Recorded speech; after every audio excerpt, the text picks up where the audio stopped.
Uhuru comrades, and welcome to today's Omali Taught Me Sunday Study featuring Chairman Omali Yeshitela. My name is Akile Anai. I'm the Director of Agitation and Propaganda for the African People's Socialist Party, as well as your MC for this morning. Make sure to hit that like button and share this video on the platform that you're viewing from. This week, Chairman Omali Yeshitela will conclude the reading of The New Period, A Time for Party Building, starting on page 45 with the subhead, The Strategic and Programmatic Thrust of the Party Has Always Guided Us. You can access the study materials in the descriptions. For the first hour, the chairman will review the study materials, and in the second hour, we'll open it up to you, our live viewers, to ask your questions. It's my honor now to introduce our leadership, the leader of the African nation and the worldwide African revolution, Chairman Omali Yeshitela. Uhuru, Chairman. Uhuru, Comrade Director Akile, thank you so much for the introduction. I do hope that we'll have the time that you just mentioned in terms of an hour for the beginning and then an hour for discussion. We are going to end this study on today, let's say this particular study. So hopefully we can do it expeditiously. So I want to thank you. And I also wanted to quickly acknowledge comrades Matsamela and Alikia and Paul Kessler and certainly Comrade Bakri, who just, we had a cluster of birthdays happening just now. And I just wanted to acknowledge these comrades for the incredible work that you have done and for your participation in the party and the Uhuru movement overall. So today we want to talk, we want to finish this discussion from the 1979 report to the party conference that was held in Gainesville, Florida. And this was a very, very important conference.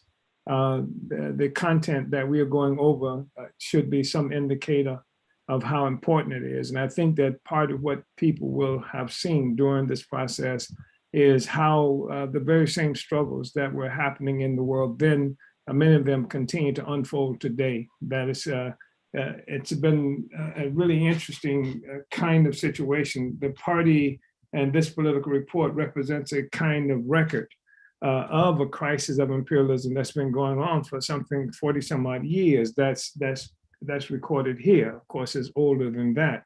And that's one thing about doing political work that's informed by theory, that's having some kind of science, some kind of analysis that's tied to a real clear scientific examination of conditions in the world.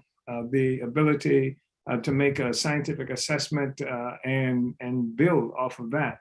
That's part of what makes the difference in just spontaneity, just moving in order just to move. Sometimes people don't understand what we have meant when we struggle so seriously against spontaneity. When we say that we oppose to spontaneity, we're not simply talking about the fact that someone didn't plan for a particular event that they may be taking on, though that infers spontaneity as well. But the fundamental issue that we are making when we talk about when we talk about this question of spontaneity is that work that's not tied, political work that's not tied to what end, when that's not tied to theory that makes a projection of what it is that we are fighting for ultimately, not just this particular instance, this particular situation. And if one's theory is solid enough, then that's the thing that informs us. We don't find ourselves flitting here, flitting there. That's spontaneity. And we can work extremely hard spontaneously without getting any closer to the objective that should be before us all, which is the overturning of a social system that is based on colonial slavery. The move to defeat a colonial capitalist system and to bring in its wake actual socialism, or if we will, a communism. That is to say, the destruction of class society, a destruction of social systems, the social system that rests upon the extraction of value from the majority of the people, that satisfies the needs, aspirations, and social system for a minority of the population of the world. So part of what we should be getting from here again is that we are seeing the connection. We will see through reading this that was some 42 years ago. We will see how much of what we're contending with today we were contending with then. That is to say, we have not left the field of struggle, battle around these questions, and these questions continue even today to trouble the existing social system, to make things complicated for the imperialism. We identified this contradiction some time ago, or these contradictions, and we're having this discussion at a time where the U.S. is staggering out of Afghanistan, been there 20 years. And unable to have a victory there. The actual disintegration or the actual decay of the power of U.S. imperialism is visible to everybody. And we were measuring that even here with this discussion some 40 years ago. And we were also talking about how it's absolutely necessary in so doing to win our freedom and our liberation, because the fact that our enemy is troubled, weakened, staggering around doesn't mean that we are winning, that doesn't count as a victory for us. What counts for victory for us is victory for us. That's to say, this enemy cannot be allowed to die a natural death, and it's not going to die a natural death. So we as African people and who contesting against this social system in the mix of a huge contest that involves peoples and countries and all around the world have to forge our own place. And we have created an organization, African People's Socialist Party, that's designed to do that. And the other thing that I think should be, we will be looking at when we go through this discussion is the fact that this relationship that between mass organization, the parties created mass organizations at different times, and we do mass work and mass organization, and the relationship of the mass organization and the mass work to the party, the party's strategic objectives to win, and how do we bring masses of people into the process of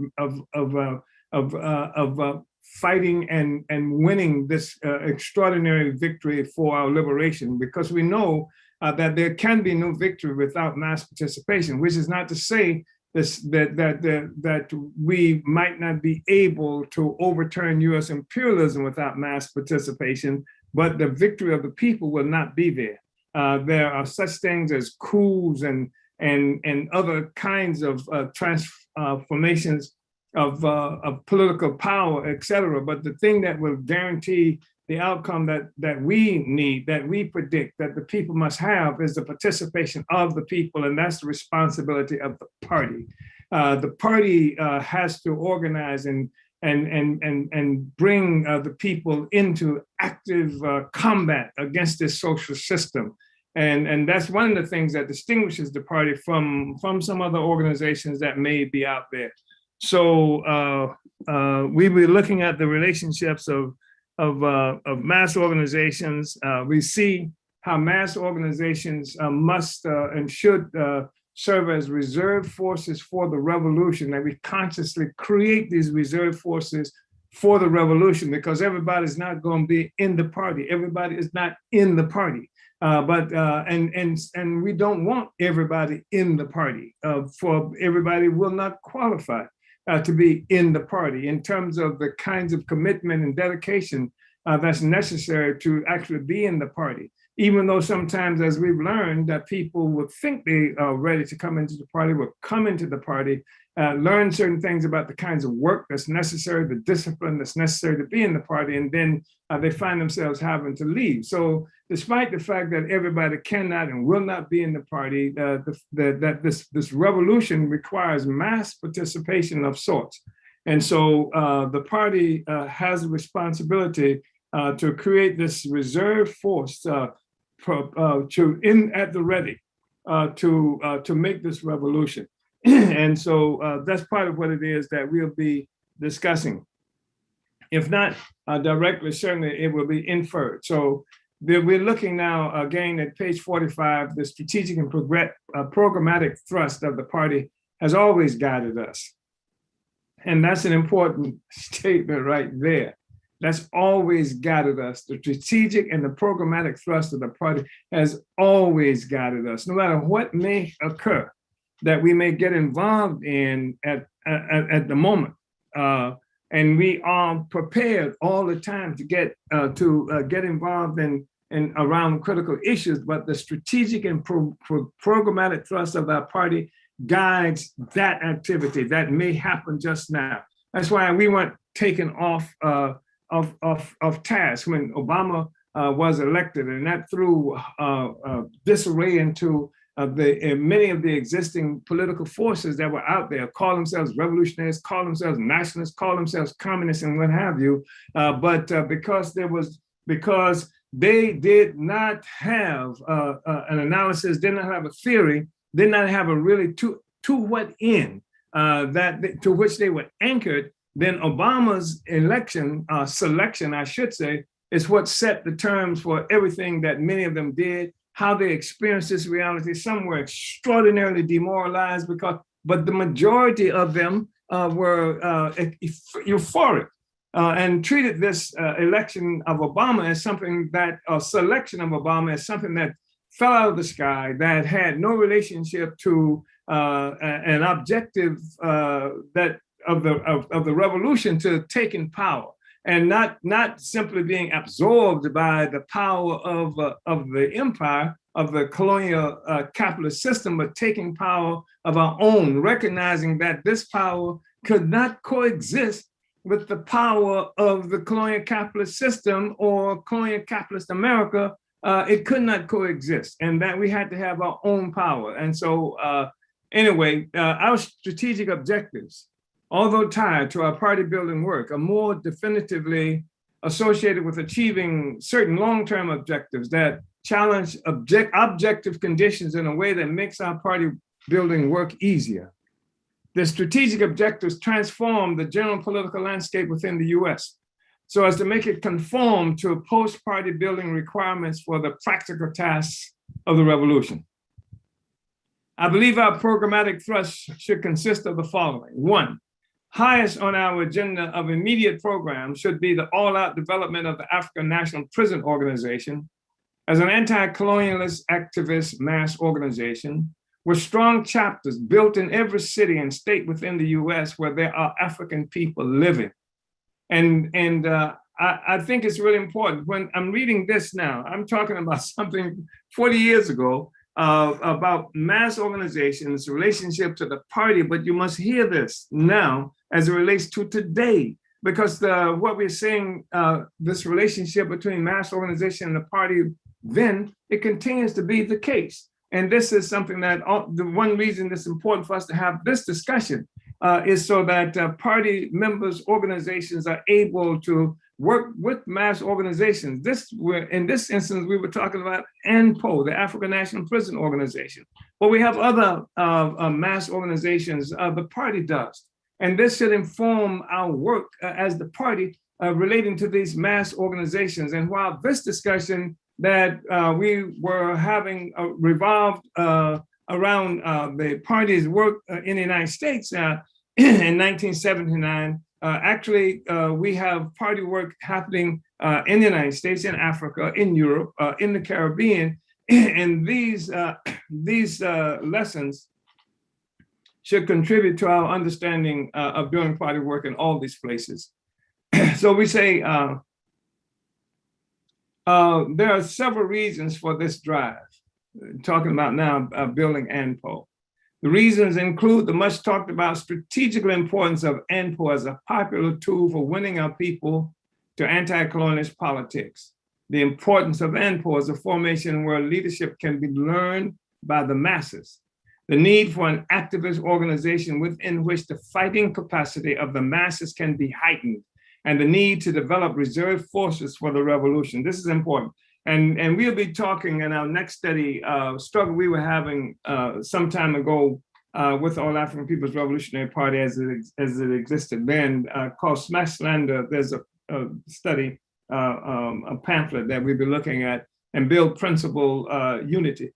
And one of the discussions we were having is recognition of the fact that the party must bring the masses into work. It's no such thing as trying to build a revolutionary party, do revolutionary work that does not involve taking on struggles that the people are confronting with in our lives, in their lives.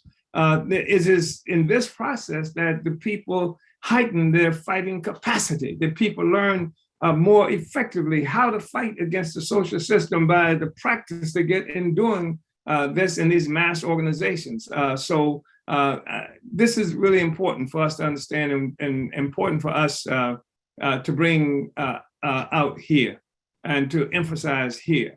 So again, we're talking about the importance of ANPO as a formation where leadership can be learned by the masses. The need for an activist organization within which the fighting capacity of the masses can be heightened, and the need to develop reserve forces for the revolution. This is why we had this drive. One way ANPO will serve as a reserve formation is by creating a base of recruitment for the party. A strong, active ANPO also provides a reserve formation through the ongoing development of the political consciousness and ideological depth of the masses doing the work. This thereby places them in closer proximity to the practical revolutionary tasks of the moment and advances their objective self-serving value to the revolution. However, another important reason for the need for an ANPO building drive is the growing seriousness of the international situation and the impact it is having on the economic and political implications for African people and revolutionary work within the US. This economic situation, coupled with the threat our ongoing work in the party will pose for US imperialism, is certain to provoke the US capitalist colonial state to make every terroristic attempt to crush us and any other serious progressive and/or democratic force within the country. The real ability to resist the reactionary force of the state will be determined by the depth and sharpness of the popular mass movements and their ability to mobilize the people around every crucial issue. Indeed, there must also be ongoing mass struggle by the people, winning more forces to the revolution if we were to maintain an offensive posture and oppose any attempt to impose on our movement a military defeat similar to that which occurred during the 60s. One problem the party has already recognized is the inexperience of party members in mass organizations. This inexperience has led party members to attempt to organize ANPO work and meetings as if they were organizing party work and meetings. And we're talking about the inexperience of party members in mass organization, because usually and too frequently, the masses of our people were being led and victimized by other party formations, type formations that were external to our communities, that were, if they were internal, there was the African petty bourgeoisie.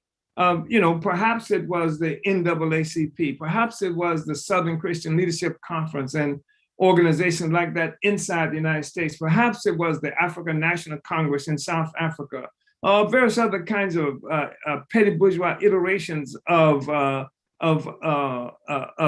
leaders and leadership in various places. And most often, very often, these organizations that provided leadership in our communities were colonial organizations, even if they were left colonizers, socialist colonizers, and what have you, who claim to represent the interests of the working class.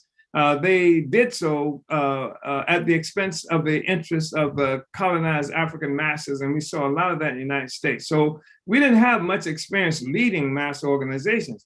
We were usually in mass organizations being led by the colonizer, where the NAACP led by the Democratic Party or some iteration of the Democratic Party of the liberal bourgeoisie in the United States, or the African National Congress, which was led by the South African Communist Party, which was as much a colonial entity as any other that existed at the time. So we didn't have experience as African working class working in mass organizations under our leadership and building mass organizations. This is one of the things that made the party an outstanding kind of formation, and distinguished the party also from certain mass movements and mass organizations that did emerge within the colony. And these mass organizations that emerged within the colony, if they may not have been led by external forces as such, but they were led again sometimes by radical petty bourgeois forces, etc. And they may have been able to identify colonialism as the problem and fight against colonialism as they defined it, etc. But the fight against colonialism as they defined it did not mean that the masses of the working class was coming to power. It meant colonialism as they defined it meant the power that the African petty bourgeoisie and these forces would go to power, and the masses would remain more or less in the same location structurally in the economy and the social system as we were under foreign occupation or foreign domination. So we say that this inexperience has led party members to attempt to organize ANPO work and meetings as if they were organizing party work and meetings. Many ANPO forces are attempting to build ANPO, that's the African National Prison organizations by attracting only the advanced forces within our colonized communities. And which is, and this is reflected in the leaflets and other propaganda I have seen, which have called for meetings to build ANPO, as opposed to calling meetings to deal with mass issues or specific work or programs related to mass issues. What sense does it make to pass out a leaflet in Gainesville, Florida, calling on people to come out and help to build ANPO, quote, a mass anti-colonial organization designed to reveal the colonial contradictions existing between African people and the prison system, unquote. The Gainesville chapter of ANPO already has many members working in it. The death penalty has already resulted in one execution, and death warrants are being signed regularly by the governor. Therefore, the local ANPO organization already has membership and an important issue. Instead of calling for meetings to build ANPO then, we should be calling on people to attend the regular ANPO meetings to plan an offensive against the death penalty because of its genocidal implications for African people within current US borders. Hopefully this conference will offer us an opportunity to have an extensive discussion on how local party cadres should be moving to build ANPO. The example I just gave was only one problem necessary to mention because it is a reflection of the confusion some party members have concerning the difference in mass and party organizations and organizing. ANPO work should give local party formations and members an opportunity to stabilize your work.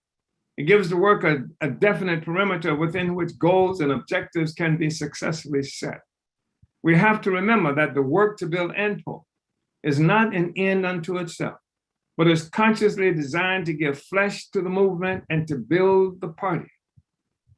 How should party members conduct themselves while doing ANPO work? Party members should be the most dedicated, hardest working ANPO members of all. Party members should pass out the most leaflets, be the hardest working recruiters, and otherwise provide necessary and invaluable services to the organization. When the organization becomes demoralized, it is the responsibility of party members to restore the enthusiasm to the work. Party members should utilize all your party training in doing the ANPO work. You must also provide political education and practical training for the ANPO organization and its members.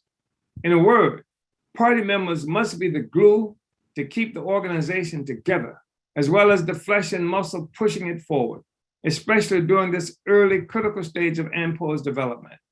Most importantly, party members must always be careful to keep a clear distinction between the party and ANPO, never confusing the two, and never seeing ANPO or its work as competition for the party or party work. 2, the second significant program that we must give special attention to is the effort to free Desi Woods. One way we will do this immediately is to take the Desi Woods work up into our local ANPO organizations. However, we must also develop a clear long-term program to free Desi Woods, which must necessarily include a program for building local committees to defend Desi Woods throughout the US. The party's Central Committee will be working closely with Desi Woods National Committee members in order to facilitate the development of this work. And I want to just point out that we're seeing how the party's Central Committee will be working closely with the Desi Woods National Committee members.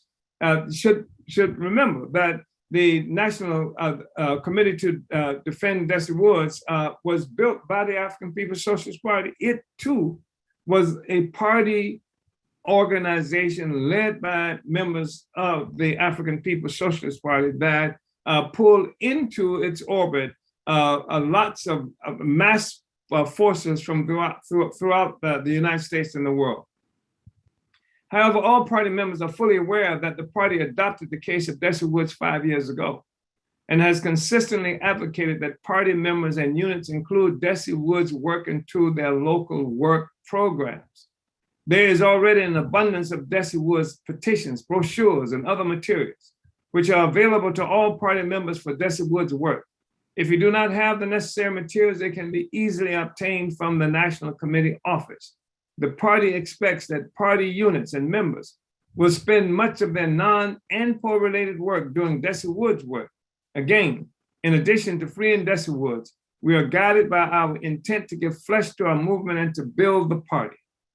3, the single most important of all our programmatic work is the continuing development of the Burning Spear newspaper. Hopefully, you will have noticed that this December issue of the Burning Spear marks the 14th consecutive month that the Spear has been published on time, without missing a single month. I've already given a modest appraisal of the Spear's importance to our work over the last several years. However, I would like to add to that by saying that the Burning Spear is one of the clearest manifestations of the party's professionalism and seriousness. It is one absolutely necessary organizing tool. And the professional, non-spontaneous character of a revolutionary party can be determined in part by whether it has such a journal.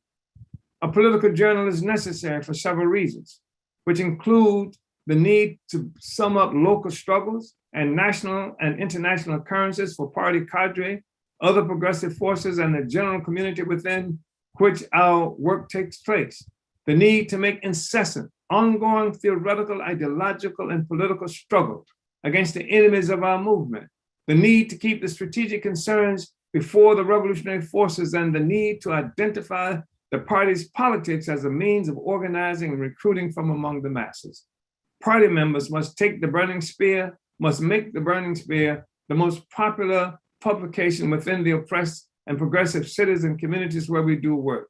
The Spear must be sought out by the masses whenever a particular aspect of their oppression needs clarity, or whenever they want to understand any event in the world. The Spear must become recognized by the oppressed and progressive communities as their legitimate and intimate connection with the peoples and causes throughout the world. Party members should study each issue of the Spear from cover to cover, making sure we understand and can explain every question, struggle, or issue within it.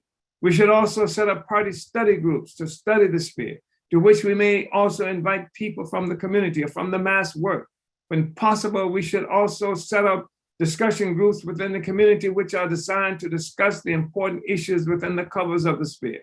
We must also write for the Spear, describing and analyze a crucial issue within our local communities, teaching the people who read the spear in our local communities how to make the correct connections with their own oppression.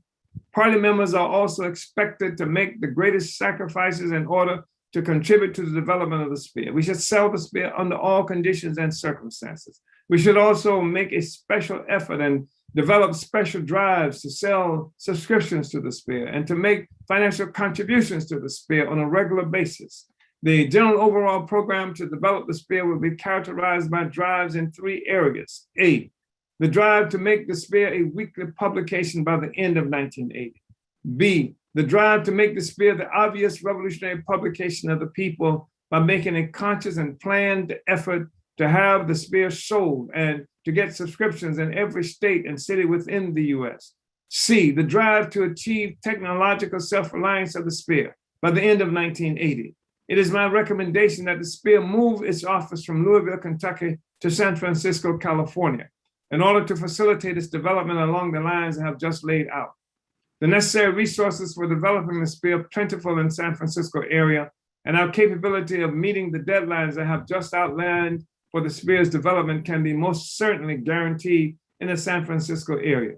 I would also like to recommend that if it is at all possible, the party should subsidize the publication of the spear, allowing all party members and appropriate committees to keep all funds from spear sales for their own projects and programs. I believe that such subsidization would allow party units and appropriate committees some minor respite from the constant fundraising pressures necessary to put our organizations back in some kind of economically viable condition after the terrible expenditures and fundraising neglect associated with the 2 years of ANPO work. This subsidization should also provide incentive for escalating spear sales in the various locations where the spear is being actively sold on the streets. Number 4, the 4th program the party will be taking on will be the creation of African People's Women's Centers. The African People's Women's Center, also intended to give flesh to the movement and to build in the party, will be the most complex program the party will be taking on, for we will be breaking into new, almost totally unexplored ground. The oppressive contradictions confronting African women are the absolute result of colonialism in modern history. However, these contradictions have so distorted the relationship between African men and women that there is a strong tendency within our oppressed colonized communities for African men and women to blame each other for our problems stemming from these contradictions. Moreover, anti-woman ideology and traditions have so permeated our oppressed colonized communities that they make normal and healthy relations between African men and women almost impossible. The African People's Women's Center will have the terrible burden of rallying African women around every practical need, around very practical needs, which are the result of the special oppression of African women. They will also become the political centers for achieving an understanding of the political and the historical basis of that oppression, organizing women into popular campaigns for equality and against male backwardness, and affecting their progression into the revolutionary anti-colonialist movement and the party. 5th, the 5th program the party will be taking on is a conscious recruitment drive, which will culminate in late 1980 or early 1981 with the first party Congress, and result in party members and units in a minimum of 15 states and 25 cities throughout the US. As you know, the party has consciously not ever made a recruitment drive in the 7 years of its existence. It is now our opinion that we have achieved the necessary development to change that policy and to become the massive party we always knew we could be. And I just want to speak really briefly on this whole question of how we've taken on the issue of the recruitment drive for the party and have been relatively restrained in how that has occurred. Because this is one of the lessons that we learned from the Black Revolution of the 1960s. We were faced with the fact that our organizations were infiltrated, and there's very little that you can do to stop that completely from occurring But we saw that in some instances that the government itself, the colonial powers, would, as a part of the struggle to defeat our revolution, would use the very kind of provocateur moves that they would even create organizations in the name of the revolution. And then the organization will be stuck with these entities that are out there.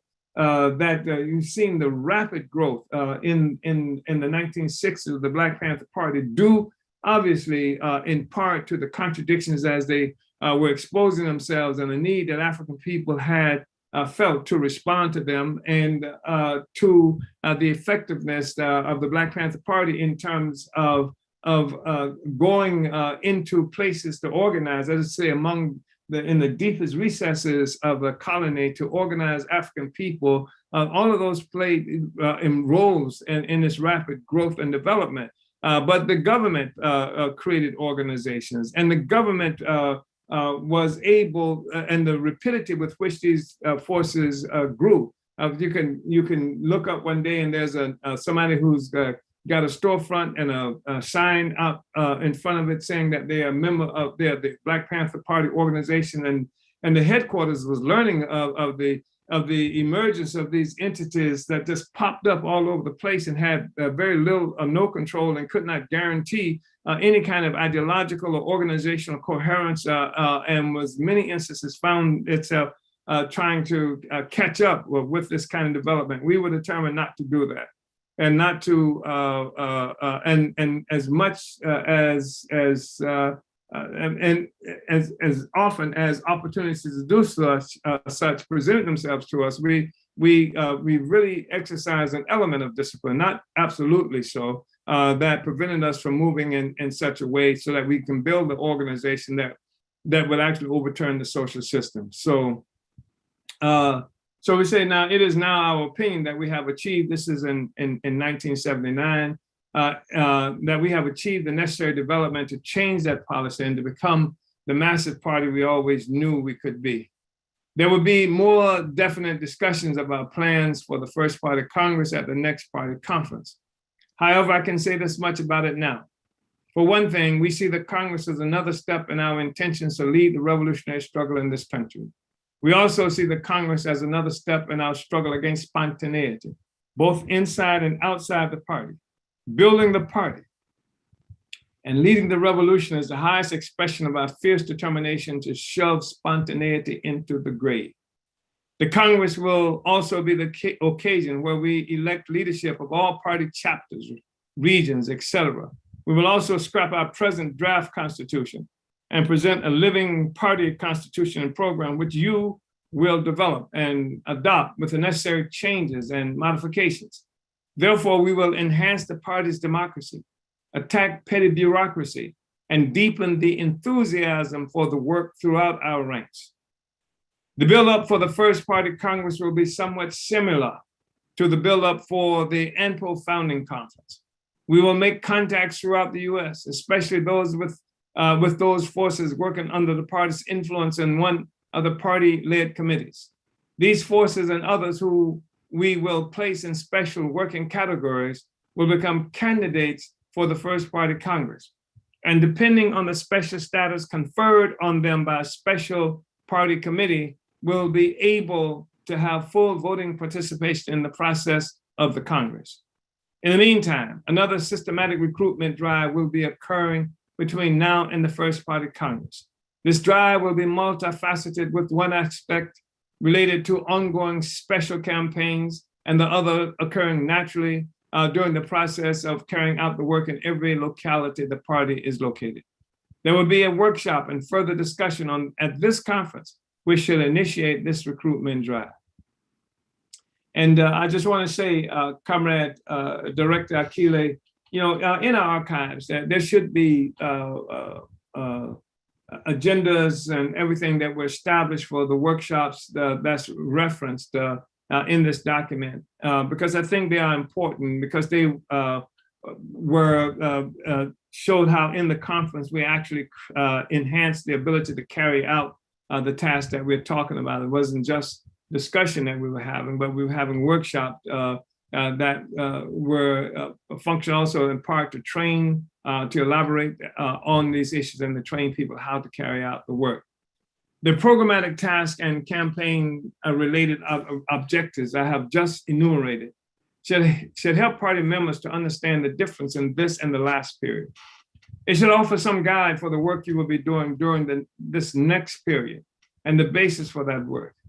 In addition, the party adopted a 14-point working platform on September 23rd, which should serve as a general guide for party work, which may not be included in the objectives I have just put forward.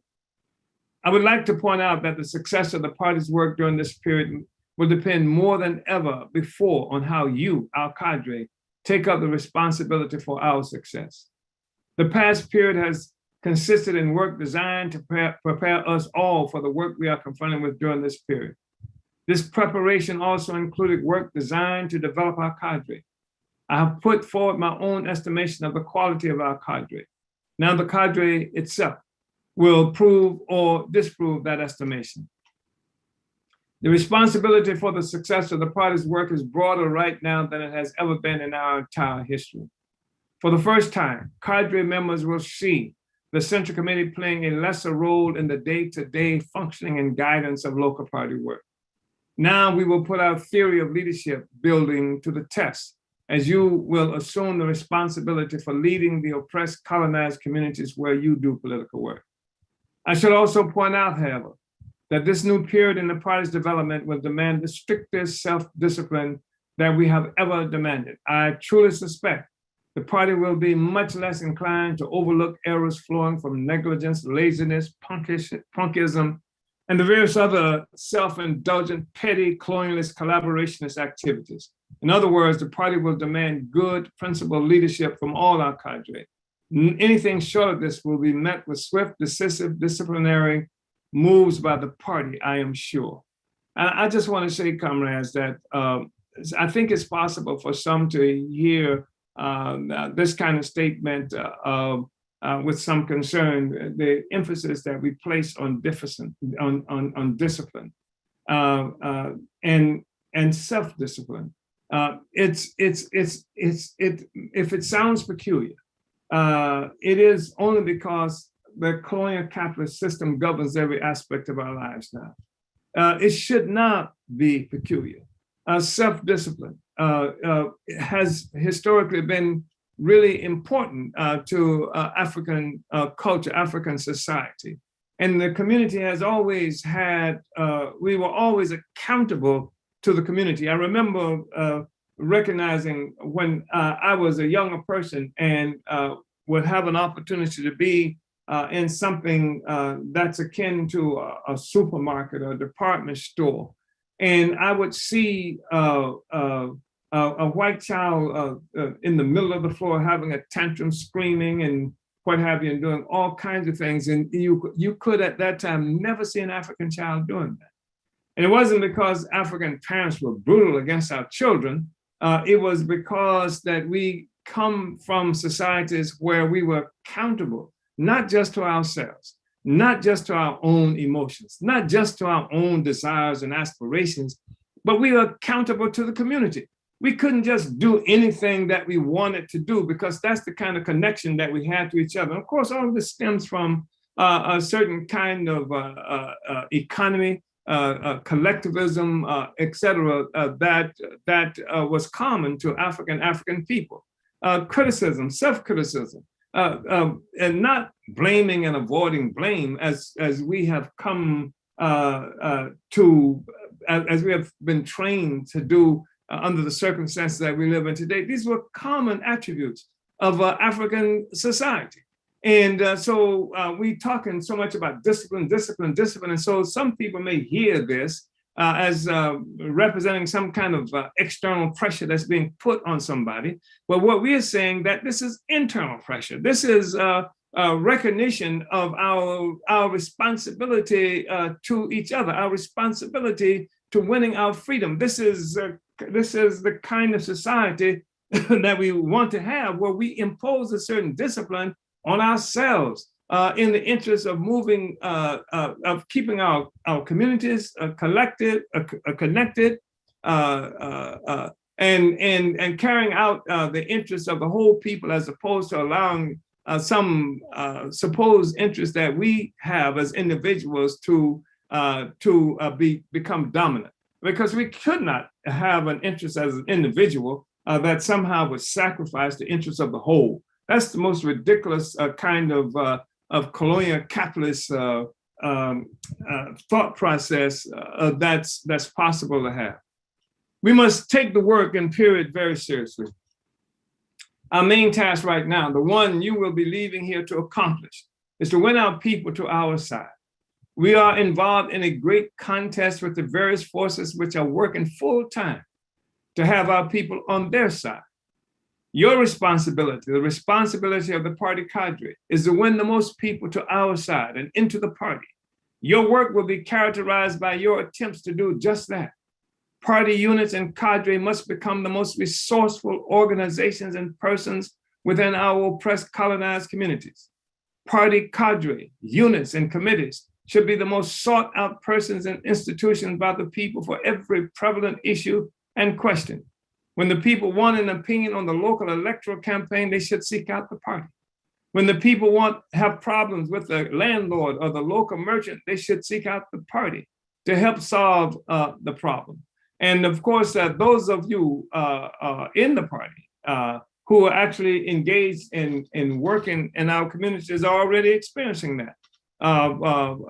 When even at funerals, people are calling on the party to come and address funerals, especially if the funerals are the consequence of some kind of direct or indirect colonial incident, or a consequence of colonialism, whether through drug use or police violence or the kinds of things that we know impact our community. The party increasingly is being called on to speak to those issues. I mean, it was the African People's Socialist Party when the government assassinated Huey P. Newton in 1989 that organized, that even got the undertaker that presided over that printed the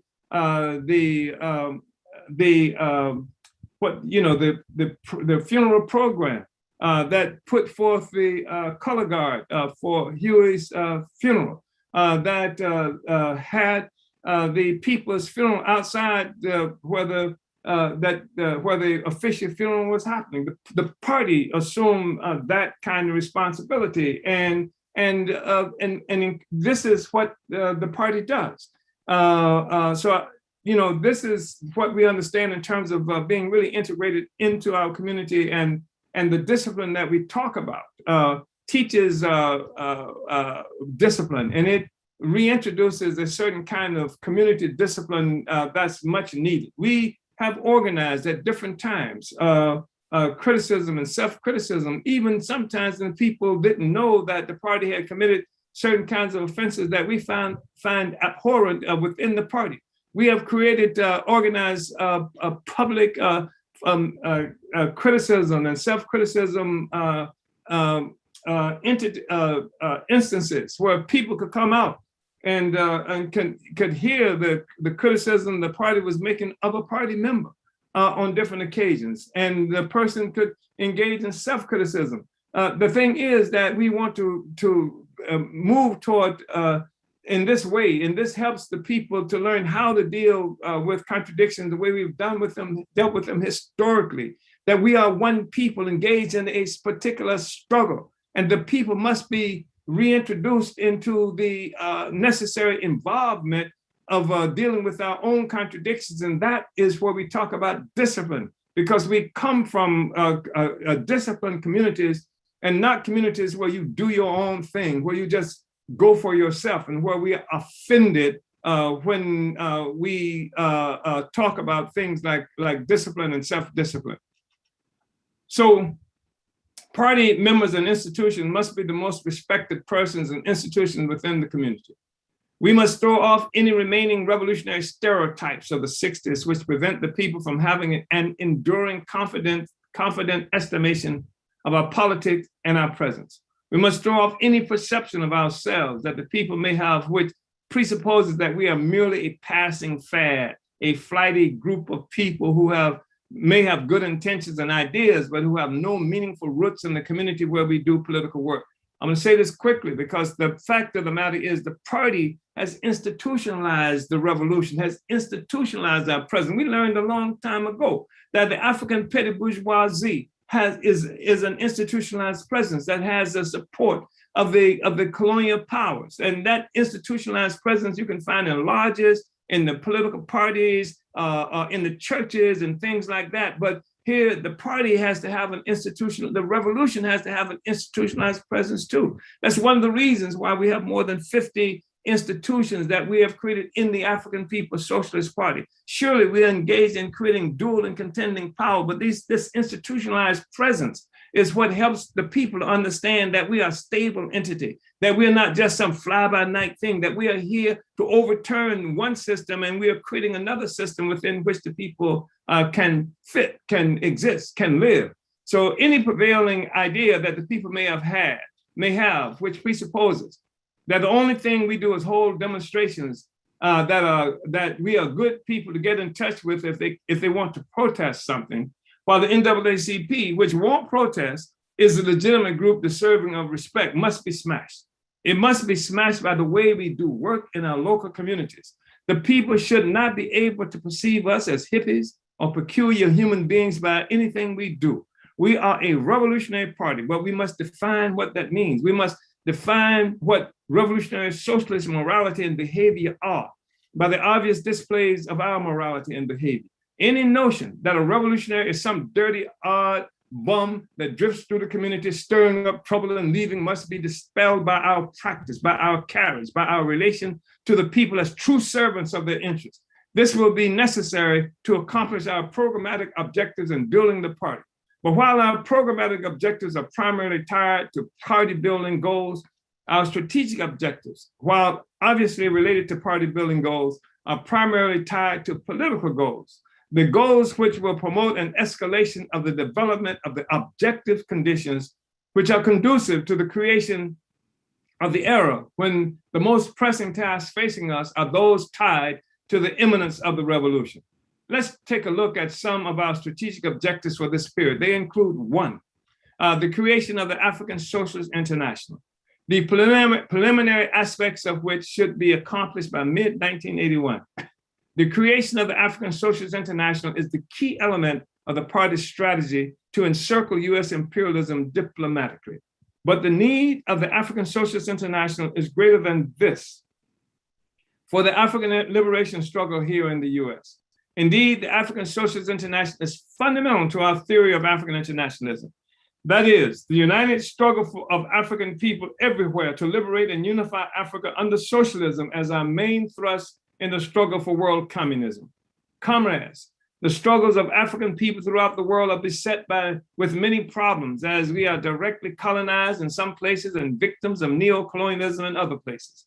We are subject to terror and oppression in virtually every place we exist on the face of the earth. In almost every instance, the struggles we are waging are being waged either in isolation or without the objective unity of interest that the common, historically determined destiny of our people demands for true liberation.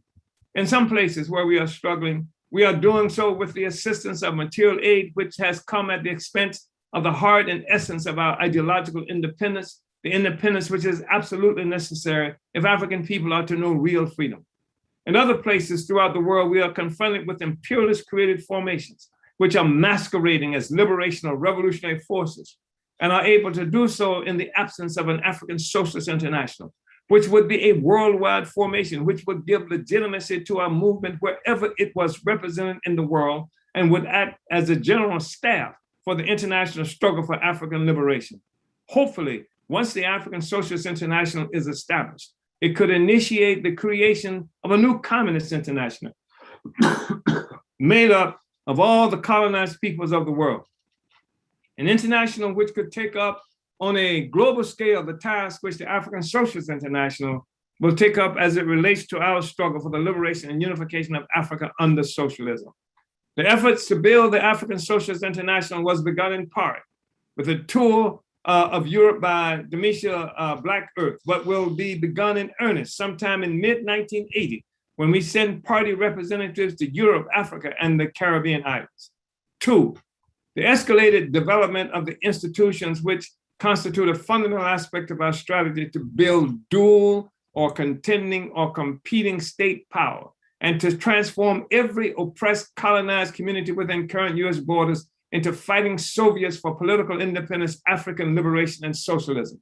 I am of the opinion that the 2 party institutions already existing, along with the African People's Women's Center, should be the institutions to which we should give our most immediate attention. I believe the work to build the party's bookstore in Kentucky and the party's commercial newspaper in Florida should receive most of our immediate resources in order to guarantee their definite profitable success. The bookstore and newspaper, once they have become firmly established, may be the instruments through which similar institutions may be set up in other colonized African communities throughout the country. In addition to their relationship to our long-term strategy to build dual power, these institutions also represent the party's ongoing struggle to achieve self-reliance. Toward this end, we expect these institutions to have achieved full self-reliance unto themselves by mid-1980 at least, meaning that the National Party organization will have ceased to provide resources to these institutions by this time. The other institutional priority in relationship to immediate work and resources deployment should be the African People's Women's Center, which I have talked about previously. There are other institutions I would like to see the party embark on building, depending on the development of our economic and human resources within the next period. These are secondary institutions, and the determination to embark on building these institutions must come from the highest level of the party's leadership. These institutions include community activist healthcare collectives, which would be organizations of medical soldiers who would serve some of the limited medical needs of the people and broaden the party's influence among the masses, deepening still further the dual power process and winning more people into the revolutionary struggle and the party. This area of work in our oppressed colonized communities will also allow us to recruit voluntary medical workers, such as nurses, aides, etc., who might not otherwise have developed any political consciousness. Other secondary institutions would be food cooperative movements and independent liberation schools.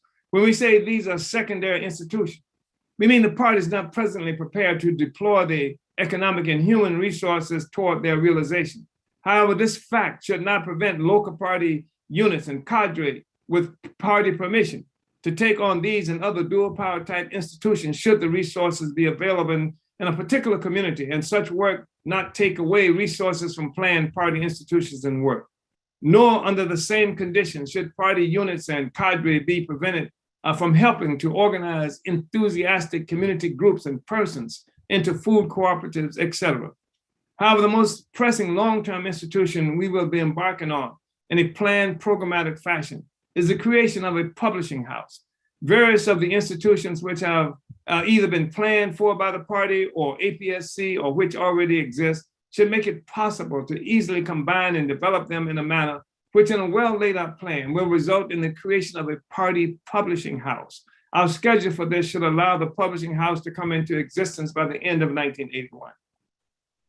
Finally, through the APSC, the party is moving on a multifaceted, strategically important program, which includes a massive African independence material aid campaign designed to raise from $500,000 to $1 million by the end of 1981.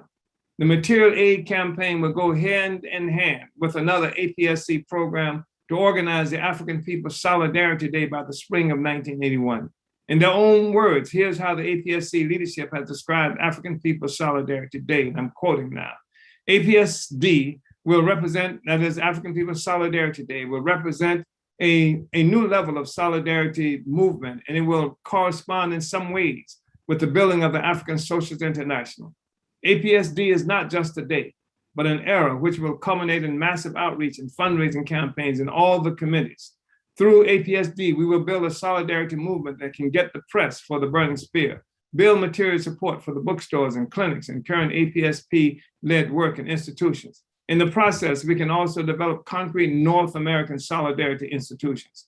As we deeply understand the relationship between fundraising and outreach, we realized there can be no building of massive support for the African independence movement through the African People's Solidarity Day without commensurate fundraising. In this next period, all mass work will be united in the goal of building for African People's Solidarity Day. Our goals will be to raise several $100,000 and to build a permanent international network of active supporters and solidarity with African independence in the US.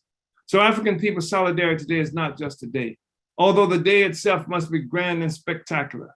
We will expose the true colonial and class nature of the US government for all to see. We will open the doors to proletarian internationalism. As the APSP takes the lead in constructing the African Socialist International, we will build this massive network of solidarity, a scorched earth of North American people, and active support for the US-based African independence movement and its vanguard party, the APSP. APSD will not end in the spring of 1981, but will advance again to higher levels as the African independence movement advances and conditions of the world change. In this period, we have learned that we can build from the strength of the correct politic and strategy of the African People's Socialist Party, build an alternative in the correct relationship of North American working class people to the African independence movement. We will see and experience independence and socialism for African people in our lifetime and the destruction of US imperialism, unquote.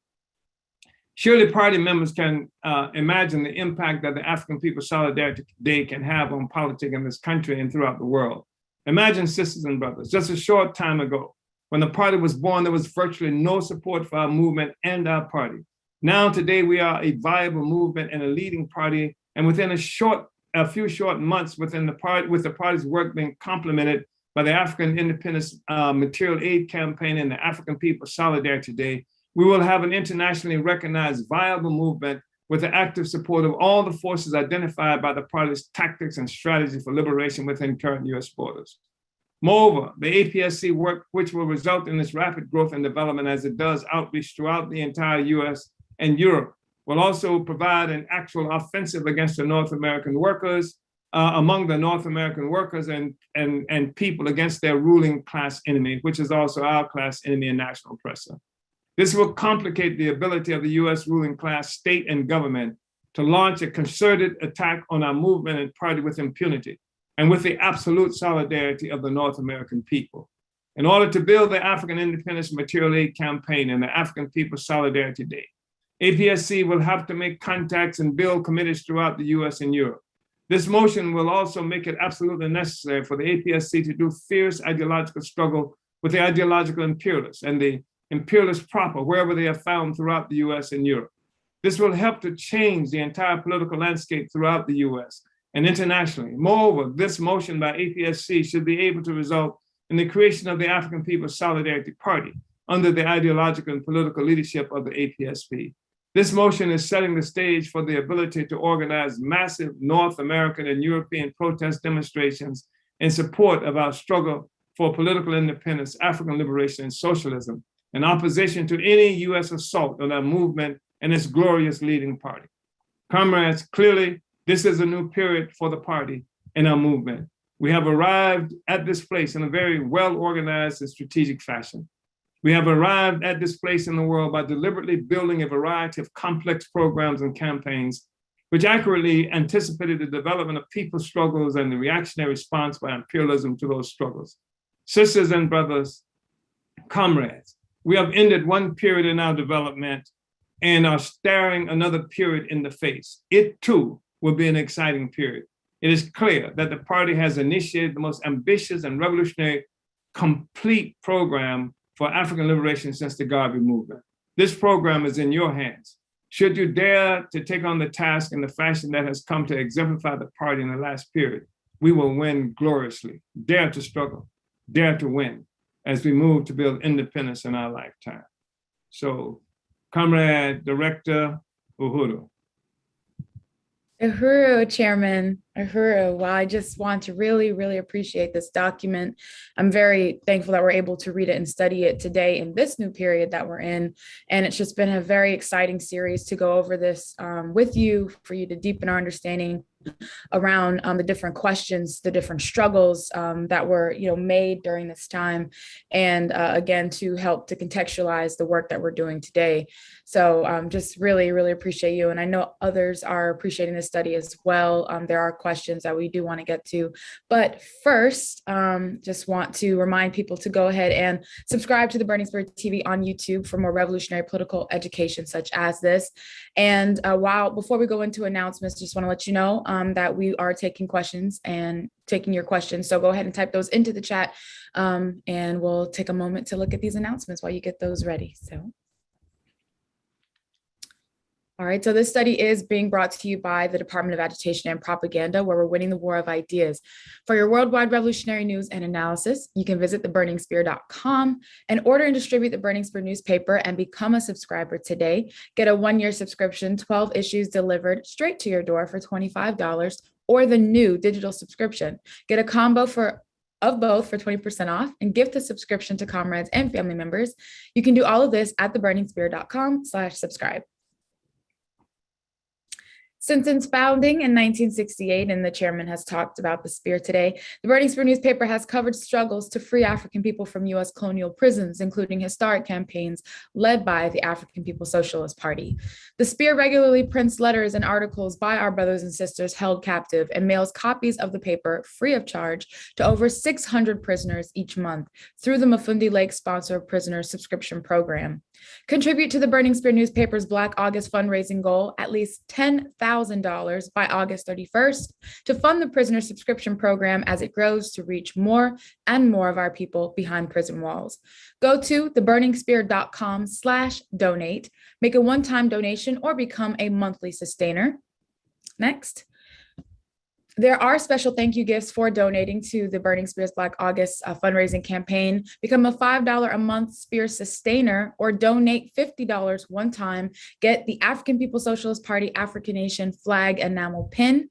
Become a $10 a month Spear sustainer or donate $100 one time, get a Spear struggle bag and pin, become a $20 a month Spear sustainer or donate $200 one time, get a Spear logo t-shirt, struggle bag and pin, and become a $100 a month Spear sustainer or donate $1,000 one time. You get the Spear logo sweatshirt, t-shirt, struggle bag, and pin. Next. Don't miss the Black August web event, Free 'em All, the African People's Socialist Party's commitment to free our political prisoners then and now, is being held Saturday, August 28th, 2021 at 7 p.m. Eastern. It'll be hosted by the Burning Spear newspaper, and I will be your MC. We have a special guest speaker, Columbai Antoinette, president of the International People's Democratic Uhuru Movement, and will also feature members of the Burning Spear newspaper team presenting on the African People's Socialist Party's historical struggle to end the colonial imprisonment of African people and to free African political prisoners. You can register for this event at tinyurl.com/blackaugust2k21. Next. Omali Taught Me airs on Black Power 96 FM radio, a project of the African People's Education and Defense Fund with the slogan, not just explaining the world, but changing it. Listen to 96.3 FM in St. Pete, or streaming online at blackpower96.org and on the free Black Power 96 mobile app for Apple or Android. Next. The theory of African internationalism is a theory of practice. All the energy of the African People's Socialist Party is focused on the destruction of colonial capitalism. Africans of the world, go to our website, apspuhuru.org, and fill out our contact form. On August 22nd at 4 p.m. Eastern, join Harriet's Daughter's virtual book club featuring Chairman Omali Yeshitela's political report to the African People's Socialist Party's U.S. 6th Congress of the groundbreaking political analysis that shows the way forward for people looking for answers during this period of crisis the crisis of imperialism, a crisis that offers great opportunity for colonized peoples everywhere. So that's Harriet's Daughter's virtual book club hosted by the African National Women's Organization. And you can find more information about this event, including the Zoom registration link at theburningspear.com/events. Many African prisoners have been incarcerated for decades because of their courageous stance in the Black Revolution of the 1960s. On Wednesday, August 25th at 7 p.m. Eastern, join this online event that calls on white activists to uphold these courageous freedom fighters in a way that recognizes African people's struggle for national liberation. Featured speakers include Chairman Omali Yeshitela, leader of the African People's Socialist Party and Worldwide Uhuru Movement, Penny Hess, the chair of the African People's Solidarity Committee. John Lamont, political prisoner released in May of 2021 after 37 years in prison.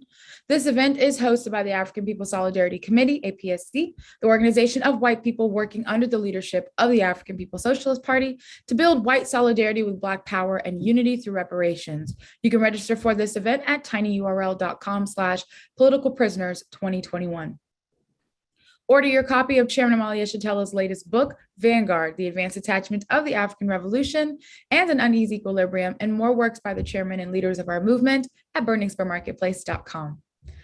Like and follow the Lowezi Kinshasa Like page on Facebook for more African internationalist political education. Secretary General Lowezi Kinshasa does frequent live events such as the War of Ideas series. He includes live sessions done in French. To get alerts of when SG Lowezi is going live, make sure to like and follow his page today. Tune in to White Lies Shattered, the new series of the Reparations in Action podcast featuring Penny Hess, chair of the African People's Solidarity Committee, along with the Uhuru Solidarity Movement chair Jesse Neville and host Jamie Simpson.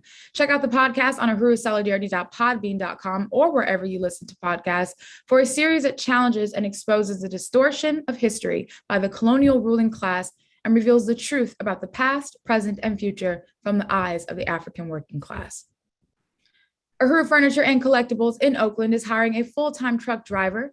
Do you have driving and furniture lifting skills? Can you work Wednesday through Sunday? If so, then apply for this position and contribute your labor and skills to this institution of the African People's Education and Defense Fund. Every day, you can work with an amazing team and go home knowing that you're helping to build the independent African economy. Uhuru Furniture is just one of the ways APDF is paving the way for genuine economic development in the African community. What do you want your legacy to be? Apply by visiting their website, uhurufurniture.blogspot.com. On Tuesday nights from 9 to 10 p.m. Eastern, join Ralph Pointer on What's Happening Blog Talk Radio. Tune in by calling 347-857-3293. Ralph Pointer sits on the Black is Back Coalition Steering Committee and chairs the BIBC's Political Prisoners Working Group and also leads the Lynn Stewart Committee.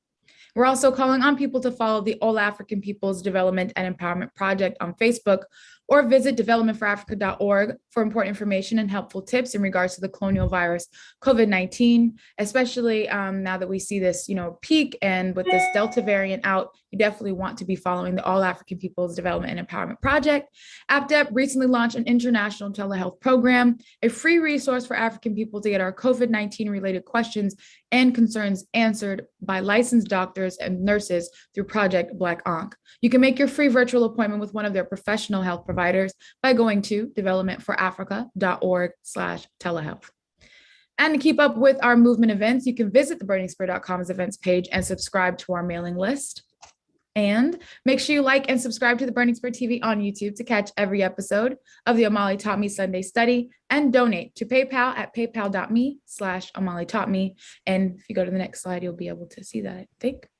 Oh, all right. Okay, that's it for our announcements. Oh, there you go. Subscribe to the Burning Spear TV and donate to paypal.me/Omali Taught Me to support the Omali Taught Me show. All right, so that's it for our announcements. We're going to get into the question and answer portion of Omali Taught Me. So thank you guys for your patience. And before we get to our first questions, I just want to acknowledge where people are watching from. We have San Diego, California, Huntsville, Alabama, Philadelphia, Pennsylvania, Battle Creek, Michigan, St. Petersburg, Florida, St. Louis, Missouri, occupied Azania or South Africa, Cleveland, Ohio, Oakland, California, Chicago, Illinois, London, United Kingdom, Minneapolis, Minnesota, Toma, Wisconsin, Hempstead, New York, Moorhead, Minnesota, Boston, Massachusetts, Brooklyn, New York, Marion County, Georgia, Los Angeles, California, Newark, New Jersey, and Trinidad. So Uhuru, thank you guys for tuning in where you're watching from. Chairman, we're going to look at a question that came in from the Sunday study on August 1st. This was the last question that came in that we weren't able to get to. This came from Step on Facebook, and they asked, can you address Israel's observer status at the African Union? Uhuru, thank you, Comrade. Israel, who's the comrade who raised the question? Their name is Step. Uhuru, Comrade Step.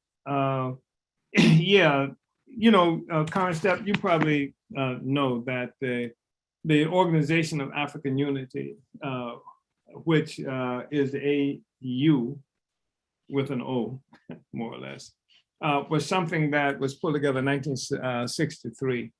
And it was to head off the drive that Kwame Nkrumah was making toward real unification of Africa, that he had begun as early as 1958 in a very serious kind of way, and even before then. But in 1958, after becoming president of Ghana, the elected post-colonial president of Ghana, Nkrumah had been working to unite Africa and African people, and he made predictions that if this didn't happen, that neocolonialism would be the primary form of colonial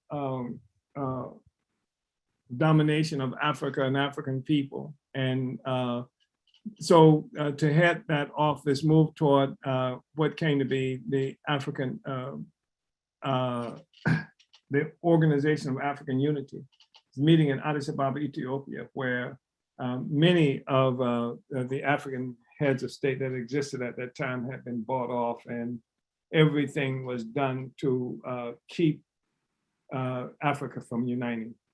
And so this is the process that happened. Nkrumah really fought to unite all of Africa, and this thing that was created was Organization of African Unity really was something that employed neo-colonial process over the entire continent of Africa.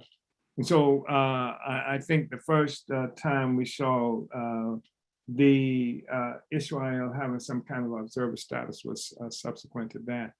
And then for a period of time after the struggle heated up for a number of years against the Israel and this grotesque attacks on Arabs, the Arabs in Palestine that it had occupied and renamed, and on Africa itself. And then it was no longer allowed. And so recently, we see Israel attaining again observer status, and the OAU was a purchased organization, and the AU, which effectively was a shallow attempt to obscure the original basis of that entity, continues to serve imperialism. And so Israel is being allowed observer status is just further testimony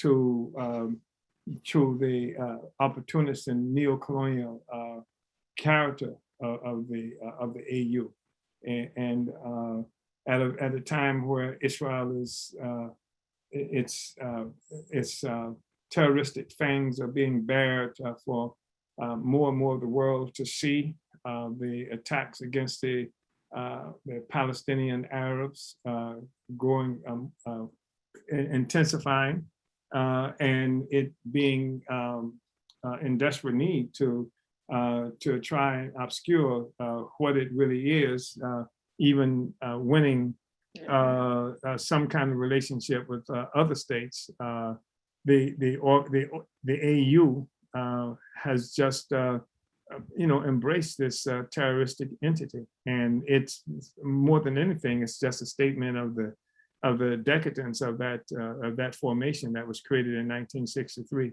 never to serve Africa, never has served Africa, never will serve Africa.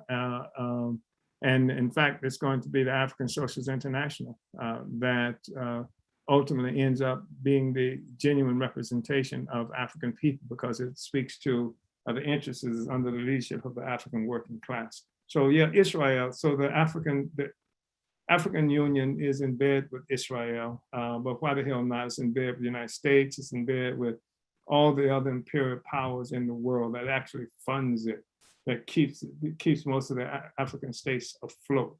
So we're not surprised by that, but I appreciate the question. Thank you, comrade. Thank you, Chairman, and thank you, Step, for your question.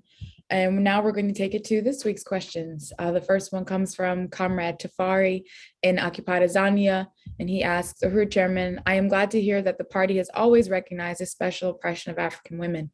How has the commitment to the question of African women developed within our party since then, since the time this was Well, I think the real thing that has made the difference is the creation, first of all, the party's constitution called for the creation of African Women's Commission in terms of the structure of the party itself to be changed to the African National Women's Organization. That's an entity that's led by Comrade Yeshitela Mila.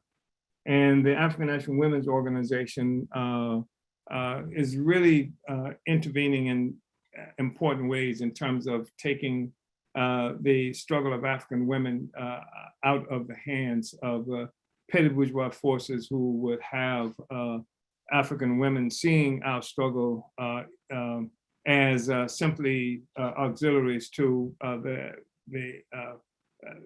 this bourgeois feminist movement of the colonizers. And so the African National Women's Organization, which has the ability to do the women's centers and every other thing that we've talked about, which has the authority, the capability of doing that, and which functions on the Central Committee of the African People's Socialist Party, which does not ghettoize the oppression of African women or the women's question, as we've seen organizations do. The fact is that the majority of members on the Central Committee, as it is, are women, and women who have the ability to influence every decision, every discussion, every aspect of the work of the party on the one hand, but on the other hand, this African National Women's Organization, ANWO, that sits on the Central Committee, has custody of this question of women too, to make sure that that we are always pursuing specifically the question around the special oppression of African women. So that's part of what I think we have done that makes a difference. And the African National Women's Organization, again, has it within its capacity to create all kinds of institutions and programs and campaigns, speaking specifically to the contradictions African women are confronted with and struggling to bring African women fully into the embrace of the African National Revolution itself. Uhuru. Thank you, Comrade Tafari. Uhuru, thank you, Comrade Tafari, who is the chair of the party in Occupied Azania, and as well as the National Director of Organization for Africa. And thank you, Chairman, for your answer. We move now to our next question that came from Comrade Sister Cat in Newark, New Jersey. And she asked, greetings, Chairman. Explain the differences between democratic socialism and a social democracy as what's being pushed by today's politicians. Well, the whole thing about this democratic socialism, actually, it's something that started a long time ago. It was a way to, it's a criticism of socialism proper, scientific socialism. Scientific socialism recognizes that socialism can only come at the expense of the defeat of capitalism, that they're both contending social systems, that capitalism and socialism cannot coexist in the same social space. Just like feudalism could not exist in the same social space as capitalism in Europe. So in order for socialism to come out, capitalism has to be overturned, be defeated. But this democratic socialism presupposes that you can have some kind of utopian socialism that you can just don't have to really overturn capitalism. There's nothing about democratic socialism that talks about the destruction or overthrow of capitalism. It's, you know, you hear the Bernie Sanders with the $15 per hour over a number of years. And you can see based on that, then socialism is happening because more states are talking about $15 per hour, and the feds are talking about $15 an hour wage, et cetera, when that doesn't even touch the surface of the resources stolen from workers, and certainly from the colonized workers of the world. So this democratic socialism is capitalism light. It's a beneficent capitalism it is the means by which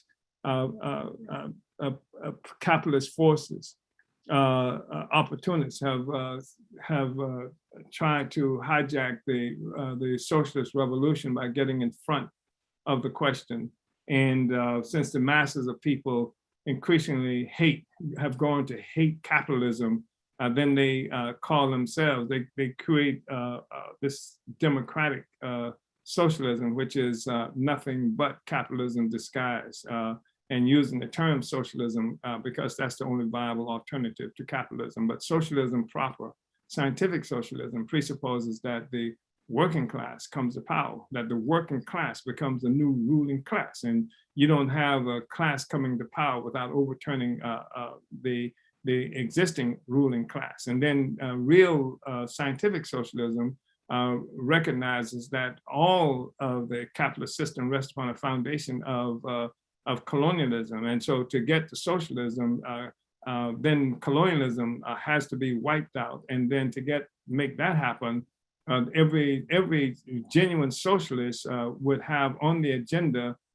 fighting to destroy colonialism. And the way you fight to destroy colonialism is not talking about advancing the interests of the workers, the white workers, but you unite under the leadership of those people who are colonized. And that would be the African People's Socialist Party, the African Socialist International, wherever the party is located in the world. So Uhuru Comrade Cat, I hope that helped.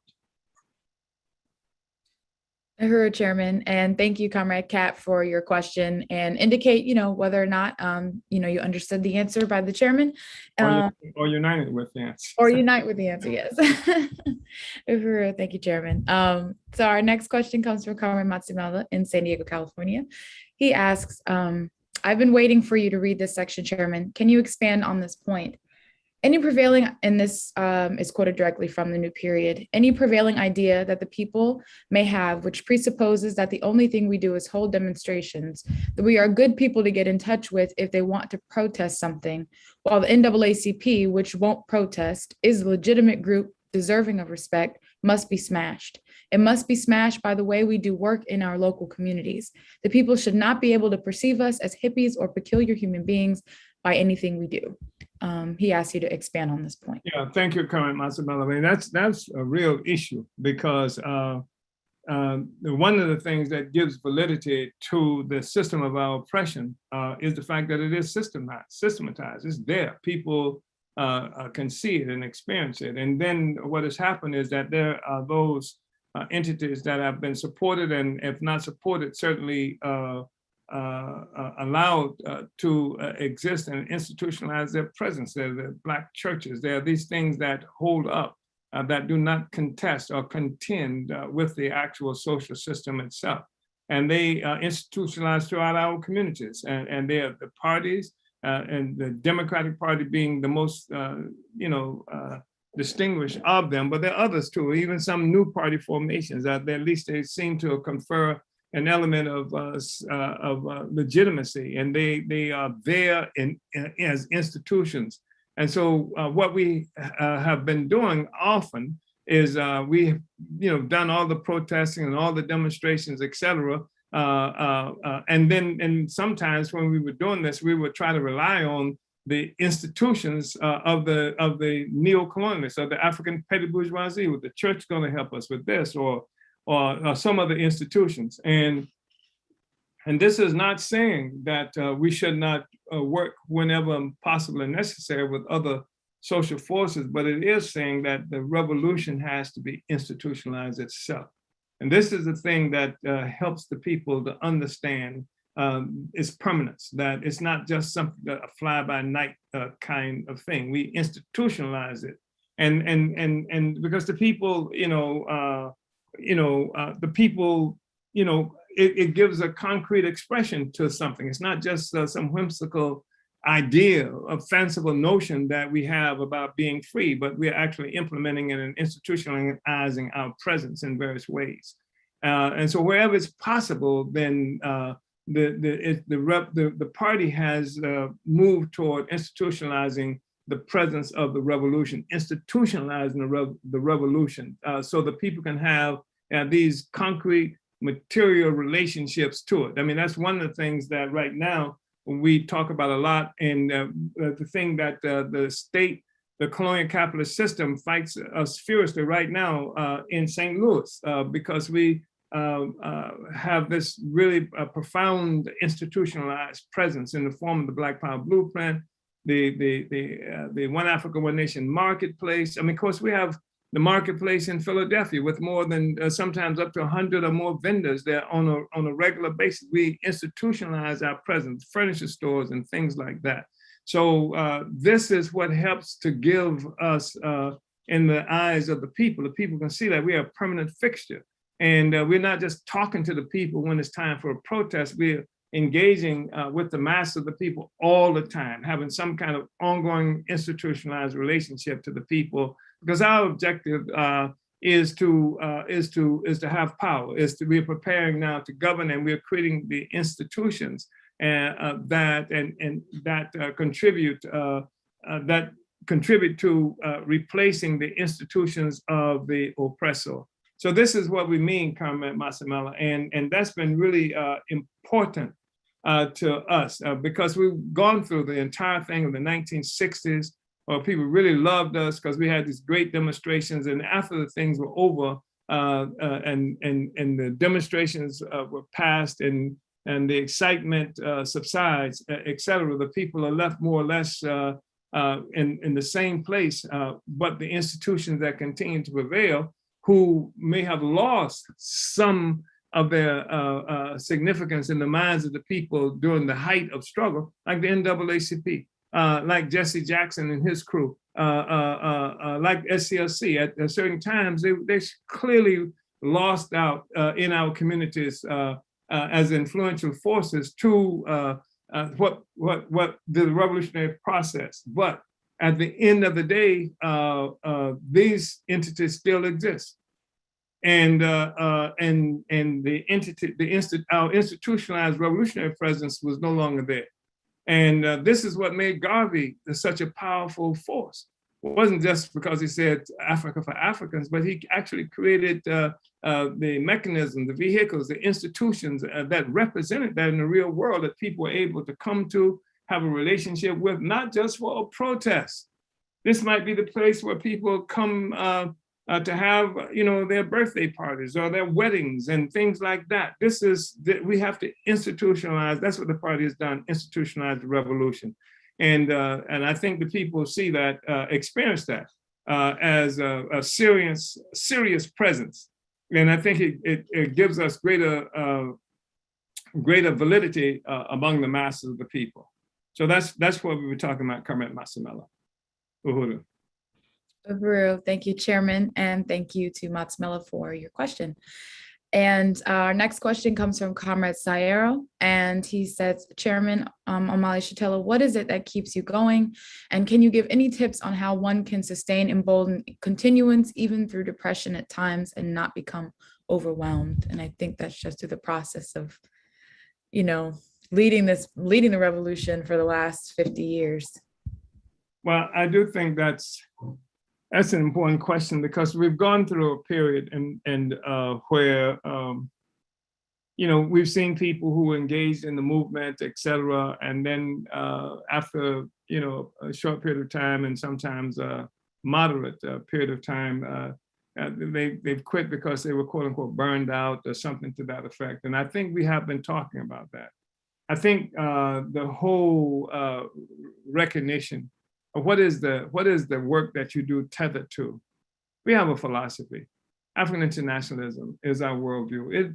It helps us to make a prediction of the liberation of our people, not just some prediction that is based on this moment right now that we live in, because we are in pain right now, but based on an understanding of how this whole system was pulled together. And in any given time, the system looks extremely strong, but it's weak. And right now, for example, recently, Biden is bombing Syria.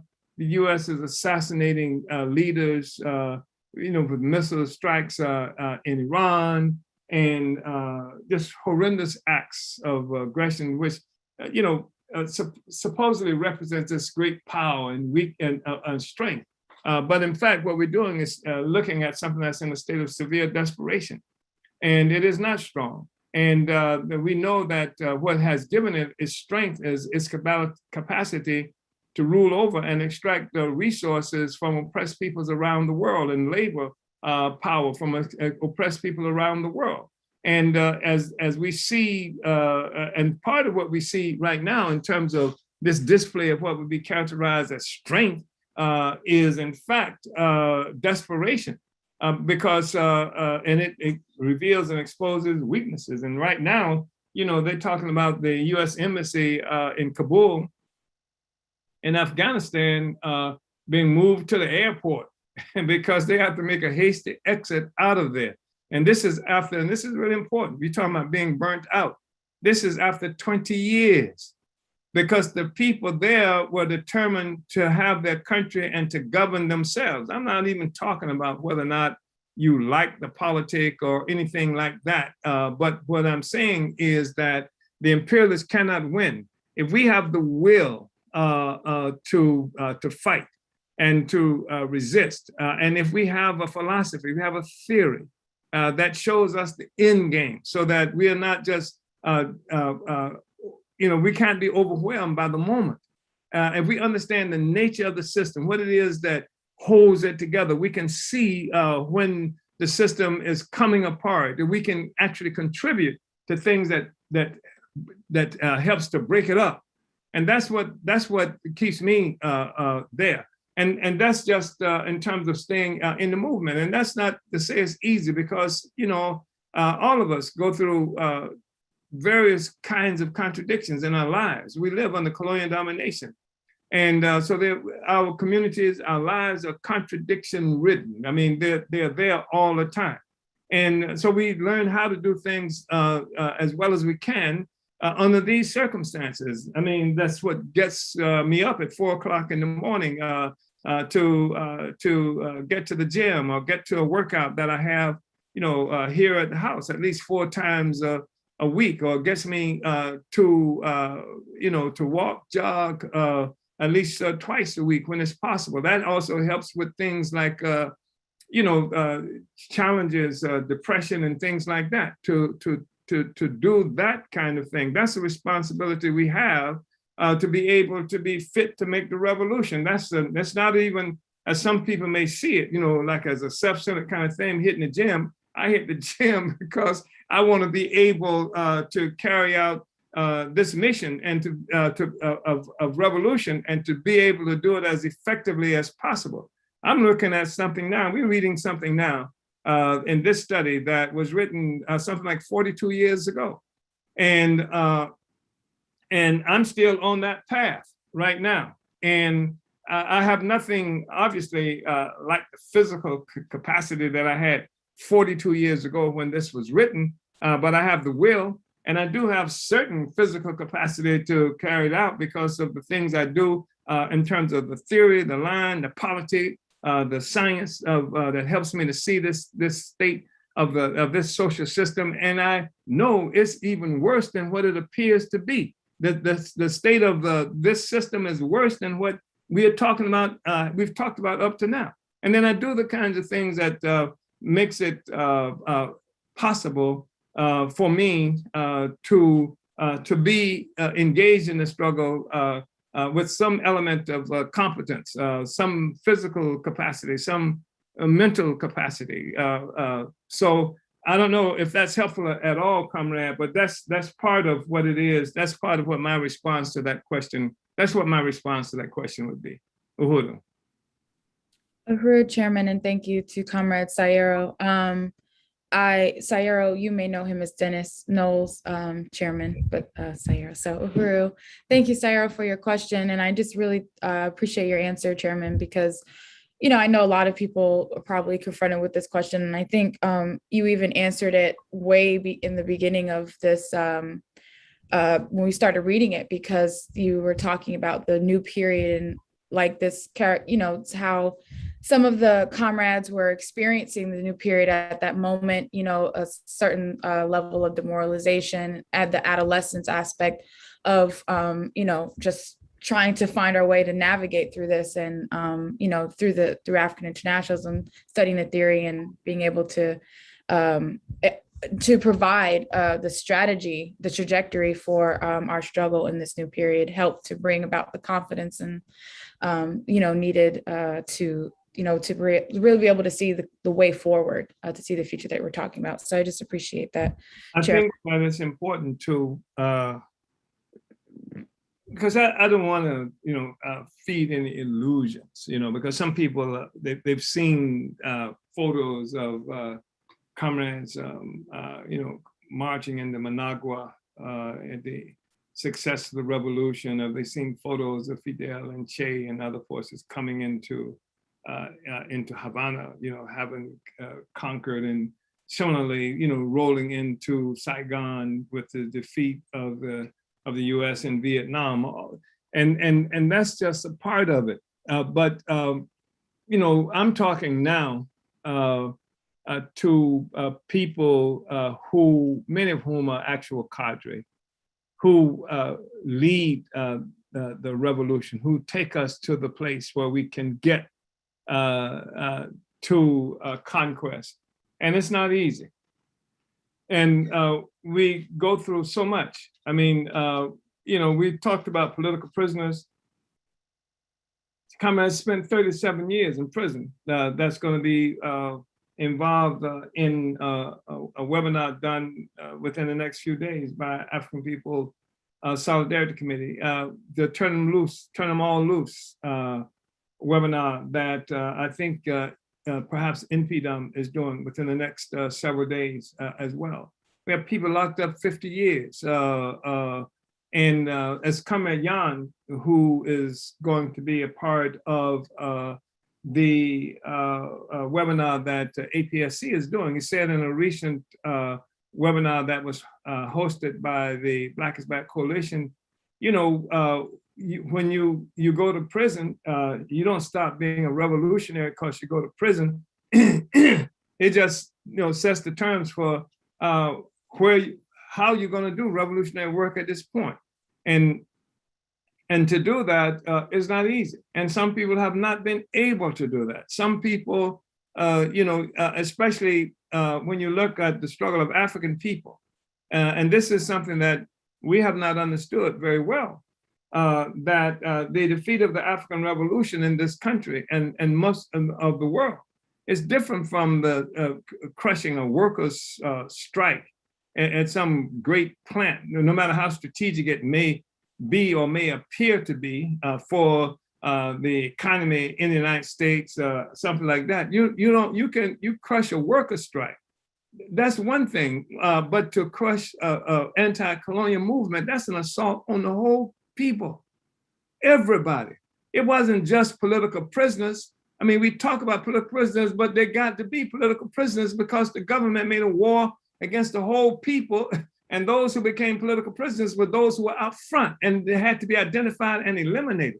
But the war was made against the whole, drugs imposed on our communities, slander, the most vicious kind of slander, the assault, greater assault on the self-confidence, buying off religious leaders, people who are supposed to represent the morality of the community being purchased, just like any other commodity. And so it's difficult. And that's why to be well armed,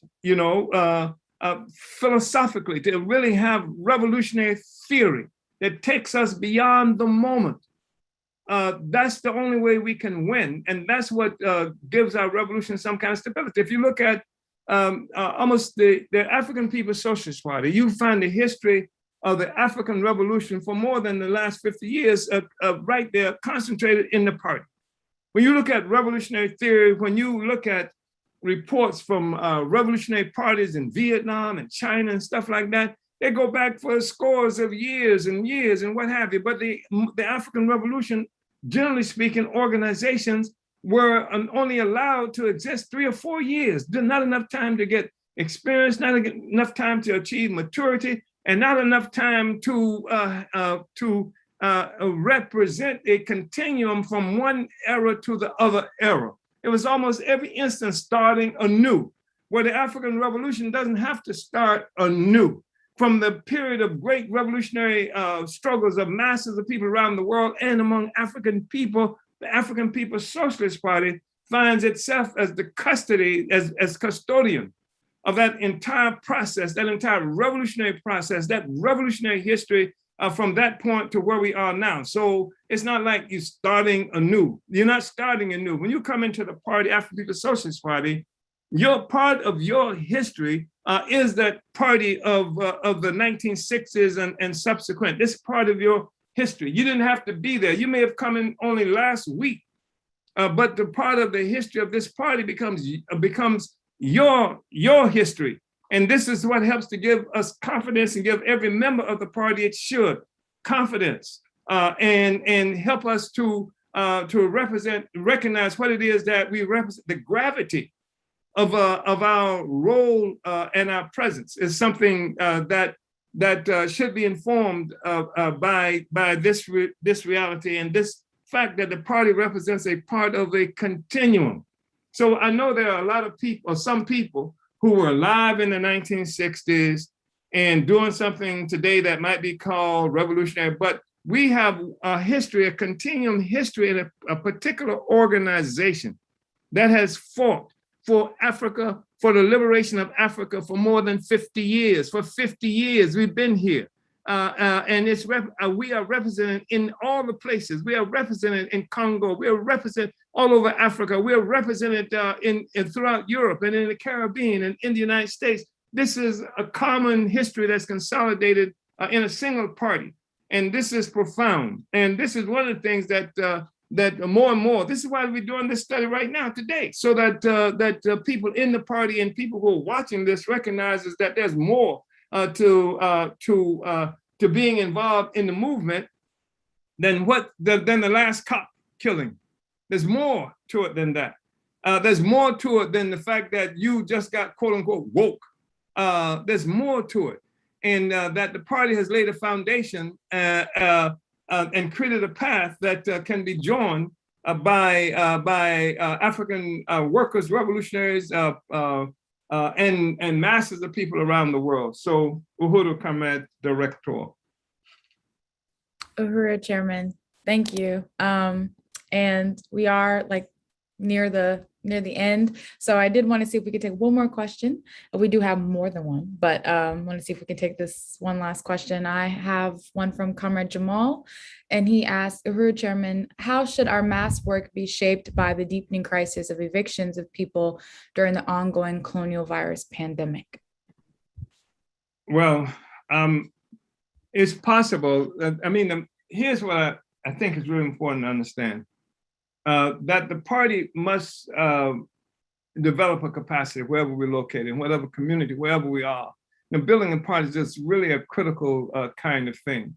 And party members, cadre, part of how you may be doing that is when you see such a thing as occurring, and I'm not trying with this discussion, Comrade Jamal, I'm not trying to overstep the regional leadership, where you're located, anything like that. This is something that could be taken to the regional leadership. But party cadre, when we recognize these kinds of issues, we should have the ability to begin organizing those people from the party, accepting responsibility to take on that contradiction and to organize the people to wage a struggle against the evictions. And not just against the eviction, but helping in the process of doing that to identify the essential contradiction that the people are dealing with. That's what the party, that's what being in the party gives us the equipment to do. We can deal with the evictions, but we deepen the understanding of that. We bring as many people as we can into political organization, to defend our interests and to advance our cause. And there are various places that we may be able to go from that. And so this is a real abbreviated kind of answer I would give to that, Comrade Jamal, because there are all kinds of circumstances that may prevail, but this is an opportunity for the party to organize people who are being affected and to use the particular contradiction of these evictions to help the people and fight, not just to use them as some basic kind of propaganda, but to use this to fight and to bring people into organization and helping people to understand through political education, through struggle and what have you, through the leadership that we provide there, help them to understand the universal contradiction within which this particular problem they have resides, that gives it life and existence. So I hope that was helpful, Comrade Jamal. Uhuru. Uhuru. Thank you, Chairman, and thank you, Jamal. Actually, Chairman, I want to do one last question, and it's my question, so I'm trying to squeeze it in there. I don't know if this could be brief, but I wanted to see if you could speak a little to this point that you made in this section. The Burning Spear is one of the clearest manifestations of the party's professionalism and seriousness. It is one absolutely necessary organizing tool, and the professional, non-spontaneous character of a revolutionary party can be determined in part by whether it has such a journal. I was just wondering if you could expound on that a little bit. That's important. That was one of the struggles that we had even at one point. At one time, the party tried to bring into a single organization to build a single party. By African People's Socialist Party, All African People's Revolutionary Party, I think it might have been the Republic of New Africa, and an armed wing, like one party. And the thing is that at different times we had, obviously we were different organizations, so we had different kind of politic, and one of the main contending forces in this process was the All African People's Revolutionary Party. We'll be studying that at the next study, next week probably. And this was an organization that characterized itself as an organization of the intelligentsia, mostly students and professors and things like that. And it was always striking that they never did several things to strike, but one, that they would never even do a political journal. They never would put together a journal. And what's the significance of the journal? Beyond even what we just talked about the Burning Spear, is that the significance of a journal like that is that it gave the ability, the people an ability to hold us accountable to what we say, what we believe, et cetera. And the people can pick that up. And it makes us accountable, because if we've said this in this newspaper and we've said it, and then we're doing something different, then obviously we violated the confidence of the people in that fashion. But the newspaper makes it possible for every member of the party to become a leader, and we believe profoundly and deeply in the question of leadership. And it means that a member of the African People's Socialist Party, who may never leave the community she lives in, is every day out with the newspaper and taking this political instrument, this political education to masses of the people. And it gives them also an opportunity to write about the reality of the people, so that Africans everywhere can have that experience. It becomes an organizing tool, and we become organizers. There's no excuse for any member of the African People's Socialist Party to say that he hasn't anything to do.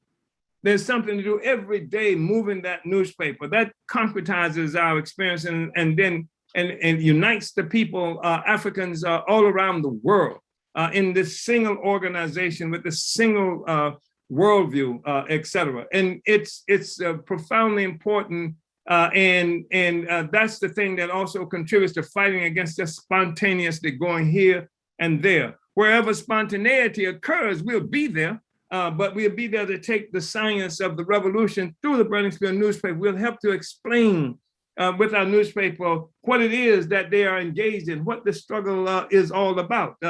and et cetera. So I think it is a statement of our professionalism and the fight against spontaneity, and to do this on a regular basis, to have this coming out. What is 53 years, something like that, now that we've been doing the Burning Spear newspaper, and you can't do that based on some kind of spontaneity. So I think this is part of what is what we're talking about, Comrade Director. This is the significance of this newspaper. And it's our commitment to the Revolutionary Project that's written right there, as they like to say, in black and white. It's right there. And we can go back, and I don't even know if this political report was in the Burning Spear that we're reading from now, but there's a great likelihood that it was in the pages of the Burning Spear. Almost everything else was there. Uhuru. Uhuru, Chairman. I believe this was printed as a series in the Spear. So yeah, actually, I think we actually pulled this from the archive Spears. So, Uhuru, thank you so much, Chairman. And I really appreciate that answer. And before we close, I just wanted to shout out to Stephanie in Brooklyn, who donated $100 to the Spear during this study. So Uhuru, thank you to Stephanie in Brooklyn. We really appreciate your contribution to keep the Spear burning during Black August. So Chairman, we're at that time. Do you want to just give us any closing remarks before I go ahead and close us out? I just want to thank everybody for being here, and I look forward to having a discussion on next Sunday. Again, it's going to be, we'll be looking at, I think, Smash Lander and build principle unity. And it's an extraordinarily important period right now. And it should be something that mobilizes us and gives us much more energy in the struggle for unifying and liberating our Africa and our people globally as a part of the struggle to defeat colonial capitalism worldwide and to build a new world in unity with oppressed peoples and workers everywhere. Uhuru. Thank you, Comrade Director, and all of you who've come on today. Uhuru.